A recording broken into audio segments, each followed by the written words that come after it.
এই সত্য। আজকে সূর্য ডুবতে দেখছি, কালকে কয়জন উঠতে দেখবে এটা কেউ বলতে পারি না, ঠিক না? আবার কালকে যদি উঠতে দেখি, আবার কয়জন ডুবতে দেখবো এটাও জানি না। যে কোনো মুহূর্তে চলে যেতে হবে। এই জন্য আসেন আজকের থেকে প্রতিজ্ঞা করি, মুহাম্মদুর রাসূলুল্লাহ সাল্লাল্লাহু আলাইহি ওয়াসাল্লাম দিছেন আল্লাহ এই ছোট্ট জীবনটাকে গড়ার জন্য, প্রস্তুতি নেওয়ার জন্য। এই জন্য প্রতিজ্ঞাবদ্ধ হই যে আজকের থেকে প্রস্তুতি ইনশাআল্লাহ নিব। আর প্রস্তুতির সবচেয়ে বড় উপাদান হলো 5 ওয়াক্ত নামাজ। কে কে ওয়াদা করতে পারে যে আজকের থেকে নামাজ ছাড়বো না? পাক্কা ওয়াদা? হ্যাঁ, নামান। শেষ কথা বলতেছি, আপনি ছাড়তে পারো যুবক, তুমি, তোমার ইচ্ছা, আল্লাহ ইচ্ছা স্বাধীনতা দিয়েছেন, তুমি ছাড়তে পারো। কিন্তু এই কথা মনে রাখো, শুকর সকালবেলা উঠে আল্লাহকে বলে, আল্লাহ খালাকতানি আফতারা খালকি, তুই আমাকে সৃষ্টির ভিতরে সবচেয়ে নিকৃষ্ট তৈরি করছিস, তারপর লাকাল হামদ, তোরই প্রশংসা। কিন্তু মালিক, আমার চোখে আমার চেয়ে একজন নিকৃষ্ট আছে। আল্লাহ বলে, সে কে? বলে 5 বেলা যাকে ডাকেন তারপরও আসে না, ও আমার চোখে আমার চেয়েও নিকৃষ্ট।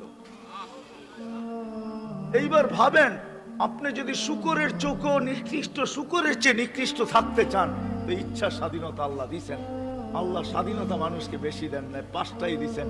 একটা ইচ্ছা স্বাধীনতা মানুষকে দিছেন।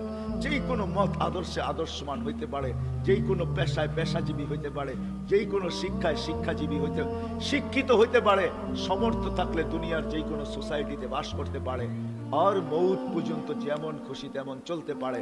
এই 5টাই স্বাধীনতা দিছেন। বিদায় যুবক, পায়ে হাত রাখা বলি, তুমি ইচ্ছা করলে নামাজ ছাড়তে পারো, কিন্তু এটা মনে রাখবে, প্রতিদিন সকালবেলা শুকর বলবে, আল্লাহ আমার দৃষ্টিতে আমার চেয়ে অদম যে নামাজ না পড়ে, তারপরে শুকর বলে, আমি এখন চক্ষু দৃষ্টি শক্তি সামনে দিব, আমি চক্ষু খুলবো, কাইলা ইয়াকা আউয়ালা নাজরিন আলা মান লা ইউসাল্লি, আমার প্রথম দৃষ্টিটা যেন কোনো বেনমাজি নারী পুরুষের উপরে না পড়ে। এইবার ভাবেন, বিদায় ইচ্ছা স্বাধীনতা আছে, আপনি নামাজ নাও পড়তে পারেন, মৌত পর্যন্ত আল্লাহ কিচ্ছু বলবে না। এই জন্য আসেন, আমার কথা শেষ, আমার কথা শেষ। ওয়াদা ছিল, চলে আসছি, তাহলে আমার আসার মতো ছিলাম না। আজ কয়েকদিন ধরে আমি অসুস্থ,